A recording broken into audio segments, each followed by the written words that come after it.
우리 구호외치고 함께 말씀 나누겠습니다. 영월교회, 영월교회, 영월교회. 네, 깨어라, 기도하라, 일하라. 이 귀한 표가 우리 마음속에 새겨지시기를 간절히 바랍니다. 오늘은 베드로전서 1장 23절에서 25절에 있는 말씀을 본문으로 해서 썩지 아니할 씨, 썩지 아니할 씨라는 제목으로 하나님 말씀을 증거하도록 하겠습니다. 아까 말씀을 읽었으니까 바로 설교로 들어가도록 하겠습니다. 여러분, 이 사진을 보면 한 사람이 땅에 씨를 심고 있습니다. 여러분 다 한 번쯤은 농사꾼도 계시지만 한두 번쯤은 다 땅에다가 씨앗을 심어 보신 적이 있으시죠? 저도 여러 번 해보았습니다. 저는 강원대학교 식물유전학과를 나왔는데요. 제가 식물유전학을 공부하면서 한 가지 의문이 있었습니다. 그게 뭐냐면 콩이나 옥수수나 무언가를 땅에 심으면 이 모두가 한꺼번에 동시에 발아하는 것이 아니라는 것입니다. 발아하는 속도가 다 달랐어요. 여러분 왜 그럴까요? 저는 그게 되게 의문이었거든요. 왜 똑같은 옥수수를 심었는데 왜 다 발아하는 속도가 다를까? 그런 의문이 있다가 제가 대학교 때 종자학이라는 학문을 공부하면서 거기에 해답을 얻게 되었습니다.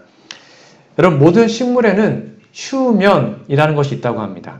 휴면이 뭐냐면 생물의 활동 또는 생장이 일시적으로 정체되거나 정지되는 일을 휴면이라고 합니다.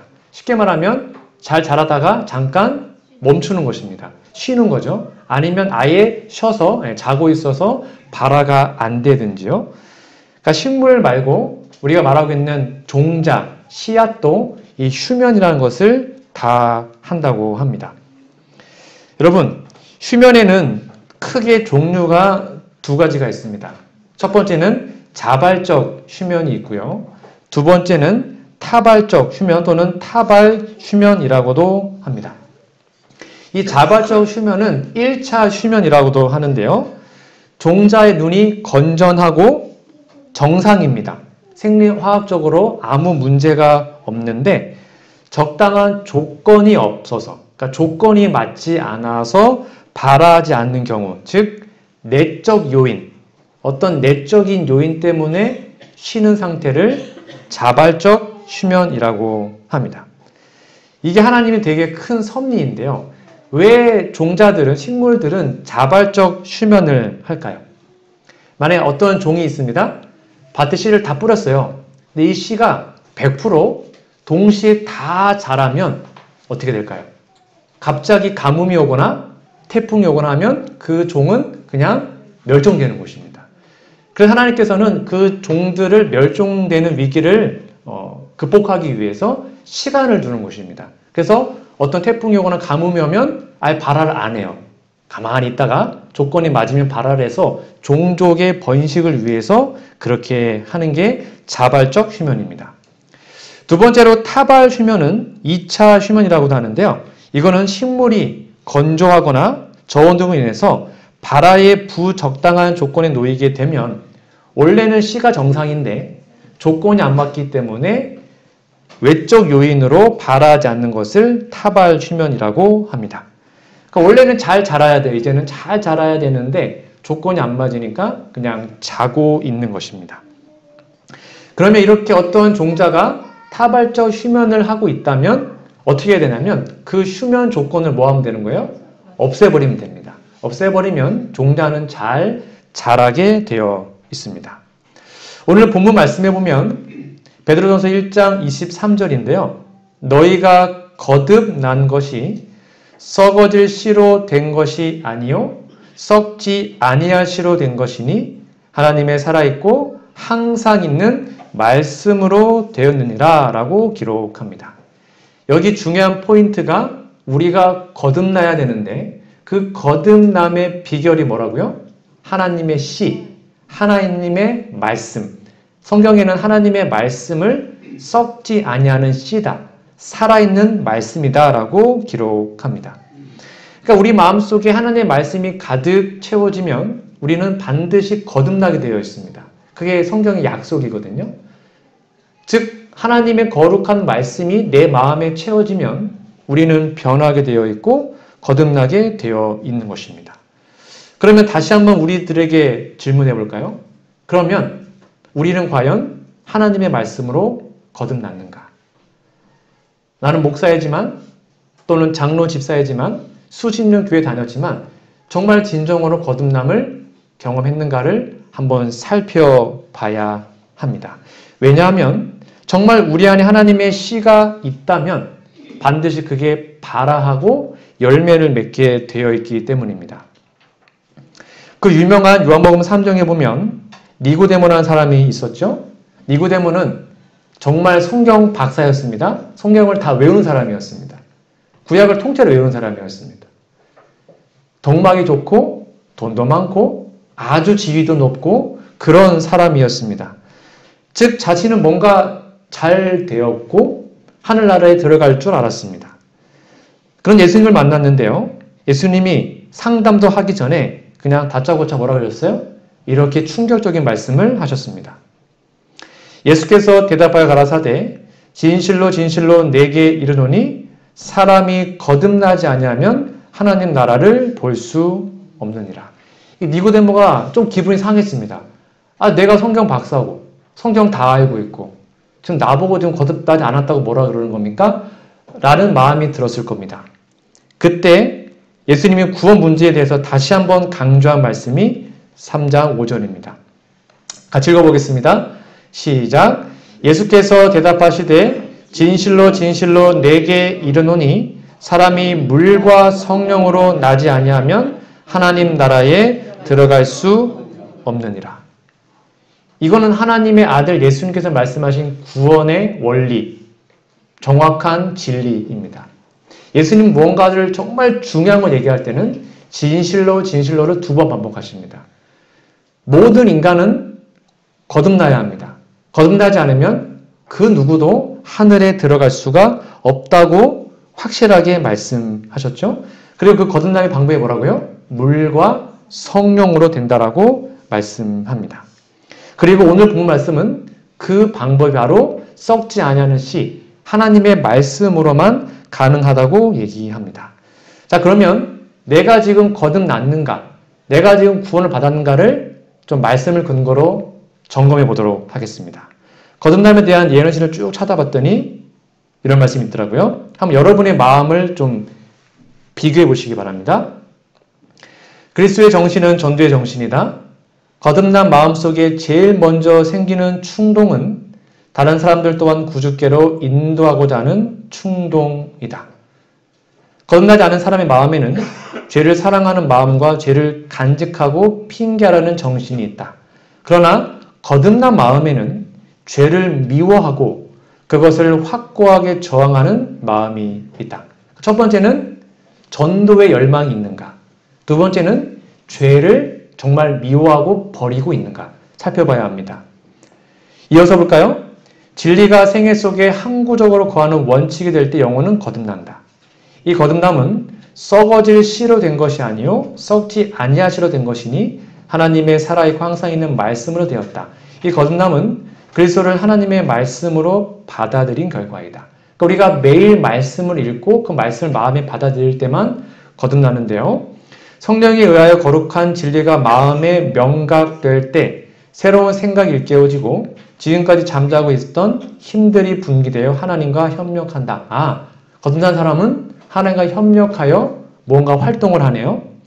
참으로 거듭난 사람은 그 심령이 하나님의 사랑으로 가득 차 그가 소유한 기쁨을 다른 사람들에게 나눠주고자 열망할 것이다. 네 번째는요. 아, 거듭난 사람은 그 마음속에 하나님의 사랑이 가득 차 있다고 합니다. 이어서 보시면 게으르고 활동하지 않는 상태에서는 결코 구원받을 수 없다.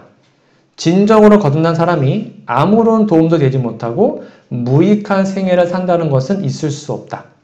떠돌다가 천국으로 흘러 들어가는 일은 가능하지 않다. 게으름뱅이는 그곳에 들어갈 수가 없다. 아, 거듭난 사람은 부지런하네요.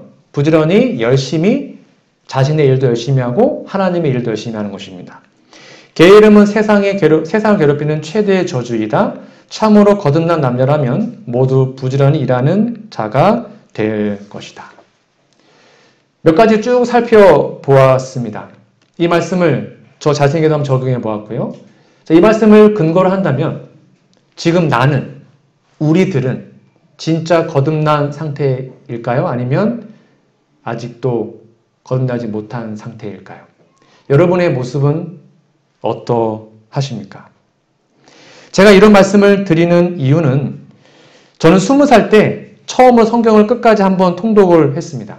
이제 고3이 끝나고 대학교 들어와가지고 그래 이제 20살 됐으니까 성경 한번 읽어보자 하고 성경을 창세기부터 계시록까지 1년에 걸쳐서 열심히 읽었습니다.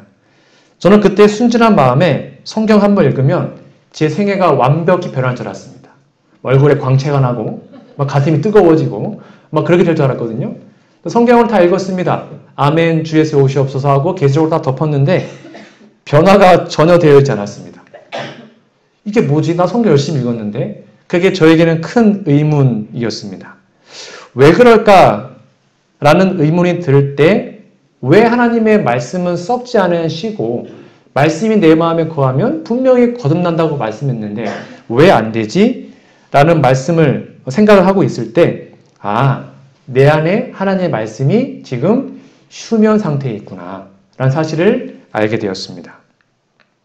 거룩한 말씀의 씨가 발화하고 싶은데 내 안에 어떠한 문제가 그 발화하는 것을 막는 것입니다.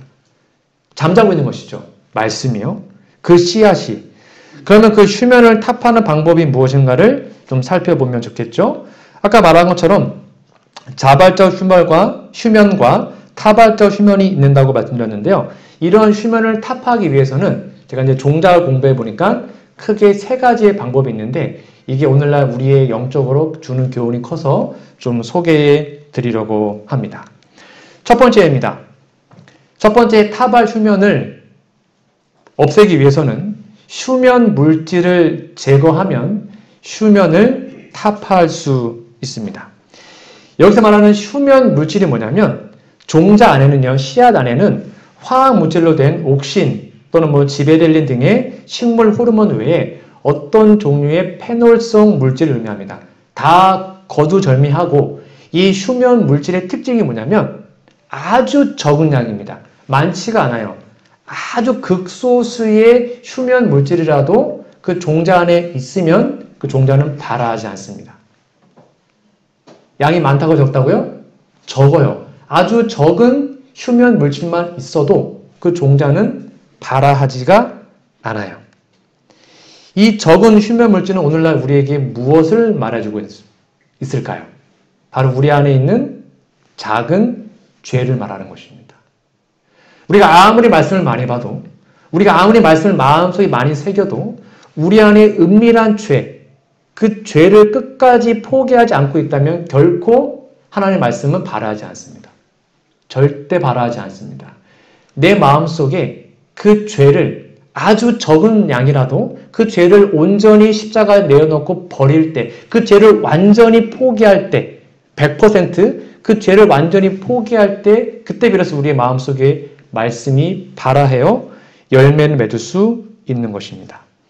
여기 중요한 포인트는 아주 작은 양, 우리가 생각하는 아주 적은 죄, 아주 사소한 죄라도 한 가지라도 있다면 우리의 삶은 결코 변할 수가 없는 것입니다. 이게 문제였던 것입니다. 왜 우리가 수십 년 신앙을 하고 제가 목사이고 모태신앙이고 매일 말씀을 읽고 기도한다고 할지라도 왜 내 삶에 결정적인 삶의 변화가 없을까? 또 그때부터 되게 고민 많이 했거든요. 그 이유가 무엇인가 하면 내가 아직도 죄를 사랑하고 있구나. 내가 아직도 버리지 못한 죄가 있구나. 그 죄가 되게 사소하게 보일 수 있습니다. 누군가를 용서하지 못한 것, 퍽하면 화내는 것, 아니면 불평하는 것, 비난하는 것, 짜증내는 것, 그거 다 죄거든요. 그것을 아직도 해결하지 못하고 버리지 못하고 포기하지 못하면 결코 우리 마음속에 하나님의 말씀이 자라날 수가 없어요. 저는 이 말씀을 깨닫고 이번 주 고민을 참 많이 했습니다. 나는 정말 죄를 다 버렸나? 나는 정말 온전히 십자가 앞으로 나의 모든 죄를 날마다 주님께 드리고 있는가를 살펴봐야 하는 것이죠. 그 죄가 아무리 사소한 것일지라도 내가 포기하지 못하는 그 죄가 단 한 가지일지라도 어제 발람처럼 탐욕이라는 죄 하나일지라도 아무리 적은 죄라 할지라도 그 죄를 우리가 온전히 버리지 않으면 결코 우리 마음속에 있는 씨는 발할 수가 없습니다. 휴면 물질을 하나님 앞으로 나아가셔 십자가 앞에서 그 죄를 온전히 버려서 내 마음속에 있는 하나님 말씀이 발하여 열매 맺는 우리 모두가 되기를 간절히 바랍니다. 두 번째입니다. 어떻게 하면 휴면을 타파할 수 있을까? 두 번째는요. 침지법을 사용하거나 빛에 노출시키면 휴면을 타파할 수 있습니다. 침지법이 뭐냐면 간단합니다. 젖은 수건 위에 종자를 올려두면 물을 흡수하겠죠? 그렇죠?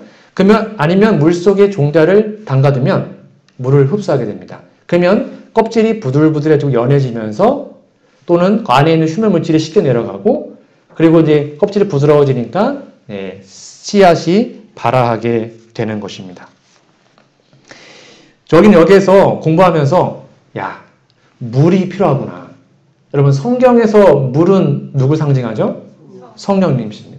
성경에서 빛 또는 빛을 노출시키면 되는데 빛은 누굴 상징합니까? 의의 태양이신 예수님을 상징합니다. 그래서 우리가 날마다 새벽마다 매일 아침마다 눈 뜨자마자 하나님께 기도해야 되는 이유가 무엇인가 하면 특별히 뭘 달라고요? 성령을 달라고. 우리가 정말로 날마다 목숨을 다해서 성령을 달라고 해야 하는 이유가 이거였던 것입니다. 성령의 그 감화가 없으면 우리가 아무리 기억절 백날 외우고 성경 백독 천독을 해도 우리의 삶은 변할 수가 없습니다. 그런데 우리가 말씀이 조금 부족할지라도 오늘 말씀을 하나 읽었을지라도 그 하나의 말씀이 내가 그 말씀을 성령을 통해서 진정으로 믿고 순종하면 그 말씀이 나를 변화시키는 것을 우리는 아는 것이죠. 또 고민해 보았습니다. 나는 정말 매일 성령의 감화에 푹 젖어서 살고 있는가? 정말 진정으로 다른 어떤 것보다 성령 충만을 위해서 기도하고 있는가? 나는 정말 성령이 내 마음속에 가득 차서 그 모든 것 다 포기할지라도 오직 성령 한 분이면 족하다는 마음으로 생활하고 있는가를 한번 고민해 보았습니다. 여러분의 모습은 어떠하십니까? 매일 아침마다 성령을 달라고 기도하고 계시지요. 매일 새벽마다 성령 충만을 위해서 하나님께 간절히 간구하고 계실 줄 믿습니다. 만약 그렇다면 우리 모두의 삶 속에 하나님의 거룩한 씨가 발할 것입니다. 물 되시는 거룩한 성령을 우리의 마음에 모시고 빛 되시는 예수님을 날마다 만나셔서 우리 마음속에 그 모든 씨앗이 발아하여 귀한 열매를 맺게 되기를 간절히 바랍니다. 고린도후서 4장 6절에 이런 말씀이 있더라고요.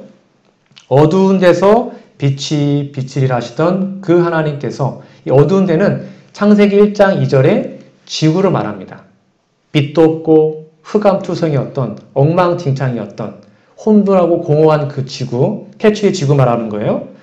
그 하나님께서 예수 그리스도의 얼굴에 있는 하나님의 영광을 아는 빛을 우리 마음에 비췄다. 즉 하나님이 없는 마음, 예수님이 없는 마음은 태초의 지구와 똑같습니다. 흑암이 깊은 위에 있고 엉망진창, 혼돈 덩어리 그 지구에 하나님은 하나님의 성령을 보내시고 빛을 비춰주셨습니다. 그러다 그 지구에 뭐가 살아났어요? 생명이 탄생한 것입니다. 우리 마음속에 어둡고 냉랭한 우리의 마음속에 하나님의 성령이 임하시고 예수님의 거룩한 빛이 임할 수만 있다면 우리는 변화되고 거듭나서 진정한 주님의 자녀로 진정한 하나님의 남은 백성으로 살아갈 수 있게 될 것입니다. 이러한 놀라운 역사가 오늘부터 우리의 삶에 다시 한번 반복되어 나타나기를 간절히 바랍니다. 세 번째입니다. 어떻게 하면 바꿀 수 있을까요? 휴면을요. 종피 파상법을 이용하면 휴면을 타파할 수 있습니다. 조금 어렵지만 종피 파상법이 뭐냐면 간단합니다.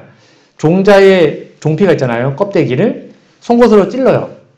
아니면 상처를 내거나 돌에 막 문지릅니다. 그 상처를 내면 수면이 타파될 수 있다고 합니다.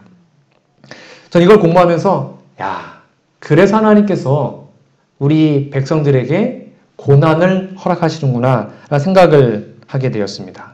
제가 오전에 광고 드린 것처럼 각시의 대쟁투를 저는 대학교 때 처음으로 읽었습니다. 대학 1학년 여러분 각시의 대쟁투 한번 읽어보셨죠? 거기 보면 중세시대 때 하나님의 백성이 핍박받는 게 나옵니다. 정말 핍박을 많이 받습니다. 사자밥이 되고 목베임 당하고 화형 당하고 내어 쫓김을 당하고 진짜 고난을 많이 당합니다. 읽으면서 저는 되게 궁금했어요. 왜 하나님은 하나님의 백성을 보호해주지 않지? 왜 이렇게 악인들이 더 득세하고 왜 의인들이 고난을 당할까? 하나님 어디 계시는 거야? 그런 생각을 하면서 읽었습니다. 근데 그 이유가 뭐냐면 바로 그 고난이 우리 안에 있는 하나님의 말씀을 뭐하게 하는 거예요? 휴면을 벗겨내고 열매 맺게 하는 방법으로 쓰인다는 것입니다. 그래서 하나님은 하나님의 백성들을 고난을 당하도록 허락하십니다. 히브리서 11장 이런 말씀이 있어요. 또 어떤 이들은 희롱과 채찍질 뿐 아니라 결박과 옥에 갇히는 시험도 받았으며 돌로 치는 것 생각해 보십시오. 톱으로 켜서 죽였답니다. 톱으로 켜는 것과 시험과 칼에 죽는 것을 당하고 양과 염소의 가죽을 입고 유리하며 궁핍과 환난과 학대를 받았답니다. 왜 하나님은 그걸 허락하셨을까? 이런 사람은 세상이 감당치 못한 사람이었거든요. 저희가 광야와 산중과 암열과 토굴에 유리하였느니라. 저는 이 말씀 너무나 마음에 와닿았습니다. 세상이 감당하지 못하는 사람. 그의 마음이 뜨거워지고 하나님의 말씀 때문에 세상이 감당 못하는 사람이에요. 그 사람을 하나님은 이렇게 허락하시고 쓰시는 겁니다. 제가 대쟁투를 읽으면서 특별히 이 왈덴스인들을 정말 존경하게 되었습니다. 여러분 왈덴스인들 누군지 아시죠? 한 번쯤 들어보셨을 텐데요. 중세 암흑기에 정말 핍박을 아주 많이 받았던 사람들이 왈덴스인들입니다. 이 사람들은 일반적으로 산속의 깊은 곳에 숨어서 살았는데요. 학교에서 배우는 과목이 성경이었습니다. 왜냐하면 성경 말씀이 거룩과 시라는 걸 알았기 때문에 그 당시에 성경을 읽으면 거의 사형이었거든요. 이 사람들은 성경을 다 복사하고 필사해서 가지고 있었습니다. 그래서 대부분의 왈덴스인들이요. 마태복음, 요한복음, 사복음서를 다 통째로 외웠습니다. 다 외웠고 그것을 필사했습니다. 어떤 사람은 전부를 베꼈고요. 또 누구는 일부분만을 베꼈죠. 어둡고 침침한 그 동굴에서 불 하나 켜놓고 열심히 필사했다고 합니다. 어떻게 이것을 보존했냐면 제가 한번 말씀드린 것 같은데요. 어디로 이동하려면 성경 필사본을 가지고 다니면 빼앗기고 바로 잡혀갑니다. 그래서 사람의 등을 찢어요. 등 가죽을 벗깁니다. 걷다가 필사본을 넣어요. 그리고 등을 꼬맵니다. 이렇게 해서 이동을 했어요. 그게 역사에 나와요. 기록에. 그러니까 이렇게 성경 필사본을 보존하고 가지고 있었던 사람이 왈덴스인들입니다.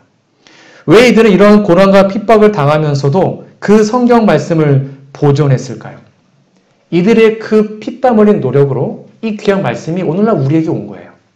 없어지지 않고. 정말 지금 이 귀한 성경을, 이 거룩한 시를 우리 마음속에 더 많이 새기기 위해서 읽고 연구하고 해야 되는 것이죠. 제가 오래전에 읽었던 책 중에 하늘에 속한 사람이라는 책이 있습니다. 혹시 읽어본 분 계십니까?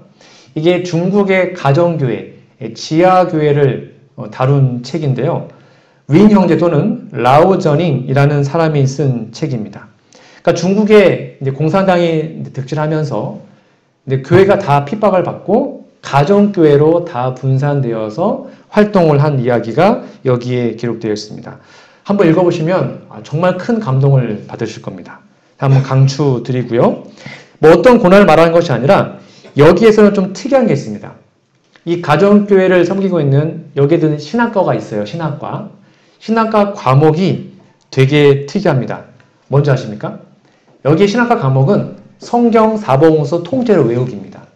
그러니까 성경을 다 외우지 않으면 통째로 통함송하지 않으면 목사 한 손을 안 줘요.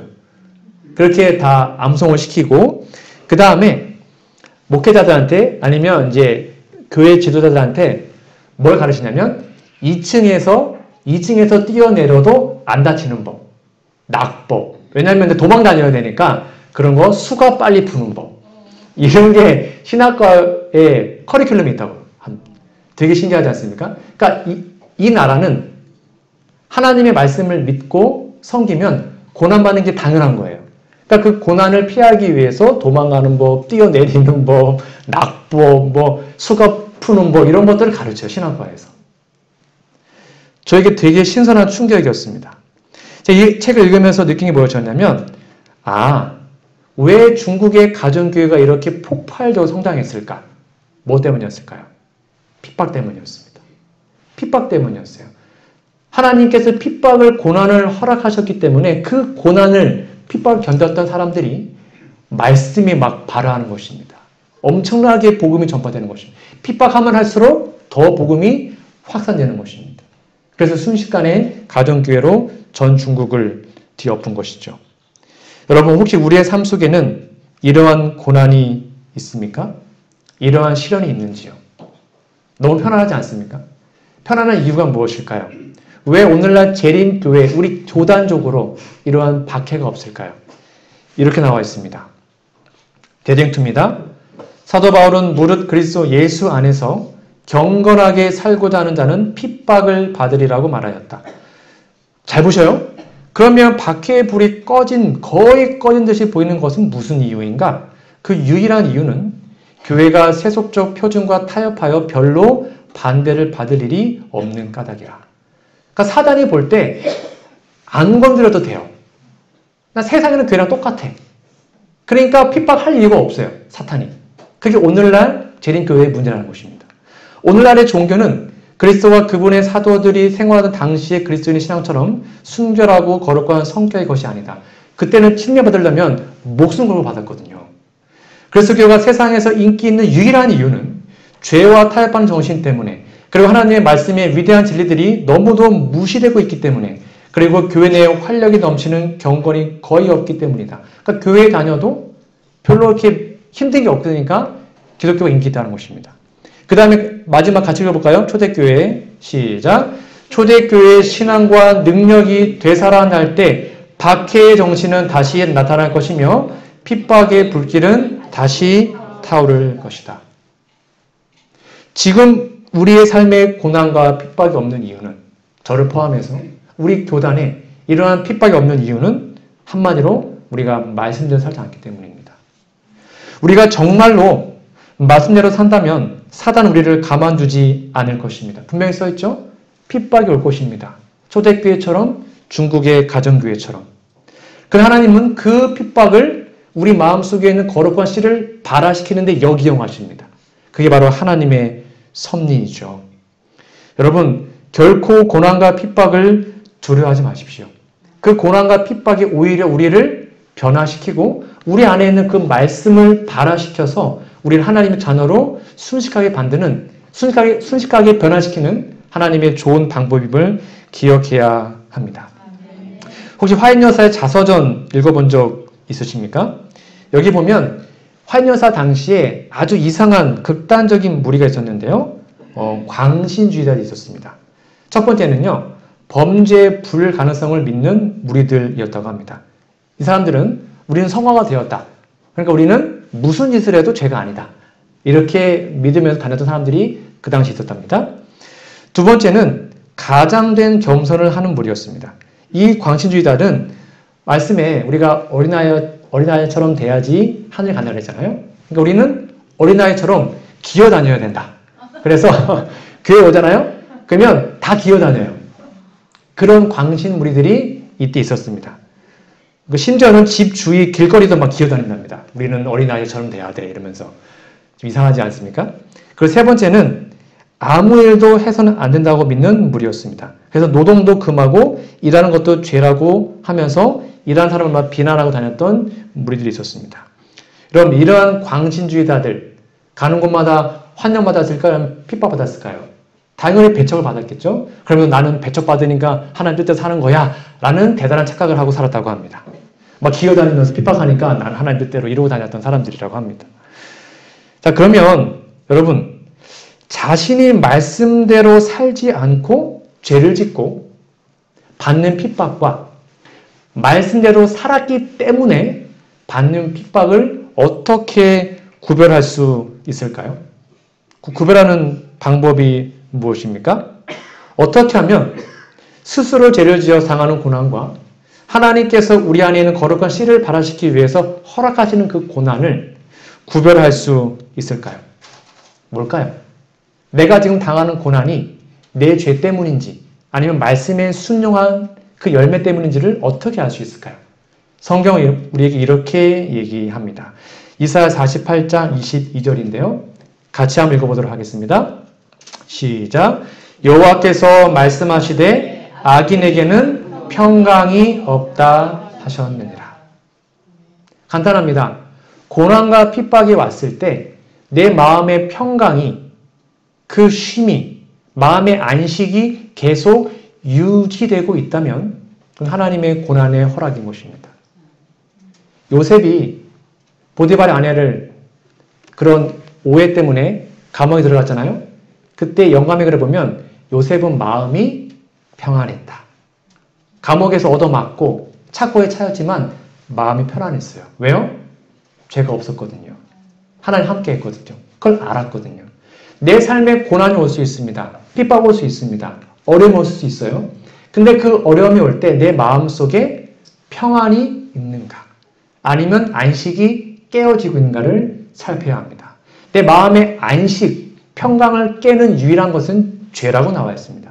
근데 우리가 그 죄의 문제를 해결할 수만 있다면 하나님의 능력으로 날마다 금옥에 가서 그 죄를 이겨낼 수 있으면 어떠한 고난이 와도 우리는 평강을 유지하게 됩니다. 예수님처럼 말이죠. 성경 분명히 얘기합니다. 악인에게는 평강이 없다. 뒤집어 얘기하면 의인은 늘 마음이 편안하다 라는 뜻입니다. 간단하죠? 성경이 그렇게 얘기하고 있어요. 저는 이 평안을 이렇게 붙여보고 싶습니다. 절대 평안. 얼마나 멋진 표현인지 모릅니다. 무슨 일을 당하든지 어떤 고난이 와도 흔들리지 않는 절대 평안. 이 평안은 절대적으로 흔들리지 않는 평안도 말하고 있고요. 절대자 하나님이 우리에게 주시는 평안인 것입니다. 세상의 평안이 아니에요. 이 평안을 갖고 있는 게 구원의 핵심이에요. 이게 전부입니다. 내가 왜 예수님을 믿는가? 우리가 교회에 나오는 이유가 무엇인가? 우리가 말씀을 읽고 기도하는 이유는 이 쉼을 얻기 위한 것입니다. 그렇지 않습니까? 우리가 안식교 되잖아요. 안식교. 안식교는 쉼을 갖고 있는 사람들이잖아요. 절대 평안을 갖고 있는 사람들이잖아요. 어떤 상황에도 돈이 있건 돈이 없건 몸이 아프고 몸이 아프지 않건 어떤 고난이 와도 그것이 감옥일지라도 마음의 편안한 상태. 얼마나 멋있습니까? 이러한 모습이 저와 우리 모습이 되기를 간절히 바랍니다. 그것이 바로 하나님께서 우리에게 주시는 최고의 선물인 것이죠. 바울과 실라가 그랬습니다. 여기 보실까요? 바울과 실라가 빌립보 감옥에서 밤중에 하나님께 참여하고 기도할 때 지금 아시죠? 엄청나게 얻어맞았습니다. 진짜 많이 맞았어요. 온몸이 피예요. 그때 그들의 마음을 가득 채운 것은 이 기쁨이었습니다. 그래서 그들 곁에 계셨어요. 그분의 임재의 빛은 하늘 궁정 영광으로 어둠을 밝혔으며 비록 감옥일지라도 얻어맞았는데 기쁜 거예요. 로마에서 바울은 복음이 널리 전파되는 것을 보고는 자기가 착고에 즉 손발에 다 묶여있는 것을 잊고 이렇게 기록했습니다. 내가 기뻐하고 같이 읽어볼까요? 시작. 내가 기뻐하고 또한 기뻐하리라. 그리스도께서 산상에서 하신 바로 그 말씀이 핍박을 받고 있는 빌립보 교회에 보낸 바울의 기별 가운데서 주 안에서 항상 기뻐하라. 내가 다시 말하노니 기뻐하라는 말로 울려 퍼지고 있다. 아멘. 이러한 놀라운 경험이 우리 안에 거룩한 말씀이 발화되어서 어떠한 상황에도 내 모든 걸 잃어버릴지라도 하나님께 나와 함께 하시니 그것으로 기쁘고 행복하다고 진심으로 말할 수 있는 우리 모두가 되기를 간절히 바랍니다. 말씀의 결론 맺도록 하겠습니다. 저는 오늘 썩지 아니할 씨란 제목으로 말씀을 드렸습니다. 여러분 매일 말씀 열심히 읽고 계시죠? 말씀 읽고 기도하고 예언의 신 읽고 교과 공부 열심히 하고 있다고 여러분 믿습니다. 그러면 우리 안에 이미 거룩한 시 말씀이 이미 있는 것입니다. 우리 그거 알고 있습니다. 이미 마음에 있어요. 그러면 이 휴면 상태로 우리 안에 잠자고 있는 이 말씀을 이제는 뭐 해야 됩니까? 속히 발화시켜서 열매 맺게 해야 합니다. 첫 번째, 수면 물질. 우리 안에 있는 은밀한 죄. 그것이 아주 사소한 단 하나의 죄일지라도 과감히 주님 앞에 드리고 온전히 버릴 수 있는 우리 모두가 되기를 간절히 바랍니다. 그리고 날마다 새벽마다 하나님의 귀한 성령 달라고 기도하시기 바랍니다. 그 성령이 우리 안에 임재할 때만 우리의 마음의 씨가 발화할 수 있고 그 다음에 고난과 핍박이 오더라도 말씀으로 이겨내고 거룩한 평강을 얻는 혹시 우리 마음이 아프지라도 우리 육신의 질병이 있을지라도 그 모든 것들을 하나님의 능력 이겨내는 모두가 되기를 간절히 바랍니다. 너희가 거듭난 것이 썩어질 씨로 된 것이 아니요 썩지 아니할 씨로 된 것이니 하나님의 살아있고 항상 있는 말씀으로 되었느니라. 춥고 추웠던 겨울이 지나고 이제 만물이 소생하는 봄이 되었습니다. 여러분 마음속에도 이 봄처럼 귀한 씨가 발화해서 예쁜 열매, 예쁜 꽃이 피고 아름다운 열매가 주렁주렁 맺히는 우리 모두가 되기를 간절히 바라며 오늘 말씀을 마치도록 하겠습니다.